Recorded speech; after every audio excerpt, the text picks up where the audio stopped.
Bonjour à tous, c'est parti pour la chronique du jour. Aujourd'hui, je vous parle de Comment dire Babylone de Safiya Sinclair. C'est un livre que j'ai lu il y a déjà 2 ans, mais qui m'est resté en mémoire. Et au moment de faire cette vidéo, je me suis dit, il faut que je parle à mes abonnés de cette histoire. Cette histoire, c'est celle de l'autrice, Safiya Sinclair, qui raconte son enfance. Elle est née dans les années 80 en Jamaïque et elle a été élevée dans une famille rasta par une mère amoureuse de la littérature et de la poésie, et par un père musicien, chanteur, guitariste, reggaeman. Et ce père, c'est un adepte du rastafarisme et un adepte particulier parce que, à partir des fondements de la pensée, de la philosophie rasta, il érige ses propres règles, c'est-à-dire qu'il part des règles rasta et puis il endurcit les siennes. En vérité, il s'érige contre Babylone. Alors, Babylone, quand on dit Babylone, on parle de quoi? Eh bien, on parle de l'Occident, on parle de l'esclavagisme, du racisme, on parle de l'exploitation, on parle du racisme. Il a tout ça en horreur et tout ça, tout ce que je viens d'énumérer, eh bien, ça s'appelle Babylone. Et il veut absolument protéger ses enfants, dont Safiya. Il y a Safiya, sa sœur et un frère, 3 enfants, qu'il veut absolument protéger de Babylone. Ça veut dire quoi? Ne pas manger, ne pas penser, ne pas vivre comme les gens qui sont sous l'emprise de Babylone. Ne pas manger, c'est-à-dire avoir son propre, j'allais dire diet, son propre régime alimentaire, pas de sucre, pas de viande, non, même pas de petites gâteries, pas de petits bonbons et tout ça, même pendant l'enfance, tout ce qui sort de la terre ou qui se trouve sur des arbres. Quoi d'autre? La façon de parler, il a sa propre façon de parler et il interdit à ses enfants de s'exprimer à la manière de Babylone. Alors moi, ce livre-là, je l'ai lu en anglais.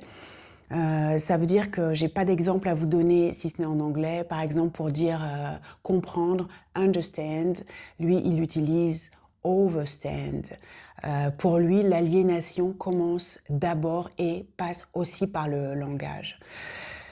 Donc Safiya, c'est une jeune femme qui a vécu complètement enfermée, emprisonnée par les règles érigées par son père, qui à force de frustration, je l'ai dit, il était musicien, il a eu une opportunité pour aller jouer un album, réaliser un album au Japon, et puis ça a tourné court cette affaire. Et quand le père est rentré avec cet échec sur les épaules, eh bien son fondamentalisme est devenu encore plus rigoureux. Et puis, il est passé à la violence. Donc, Safiya, elle a une arme contre ça. C'est de se réfugier dans la poésie, dans les mots, dans la littérature. Elle rencontre un professeur qui l'aide à comprendre la poésie, à lire la poésie, à écrire la poésie. Et c'est à partir de ce moment-là qu'elle va se frayer son propre chemin vers sa liberté.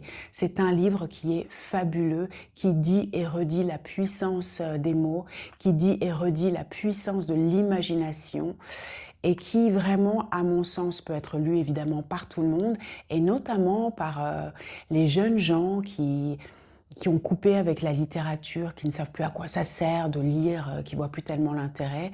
Eh bien, ça rappelle à quel point la littérature, encore une fois, nous aide à vivre mieux, à nous penser, à rêver et pourquoi pas à abattre des cloisons, des barrières, à nous libérer réellement.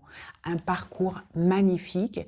J'ajouterais pour finir qu'il est aussi question de Sylvia Plath, que je ne connaissais pas, qui est une poétesse extrêmement connue, j'ai honte, je la connaissais pas du tout, mais ça permet aussi d'aller rôder du côté de son univers.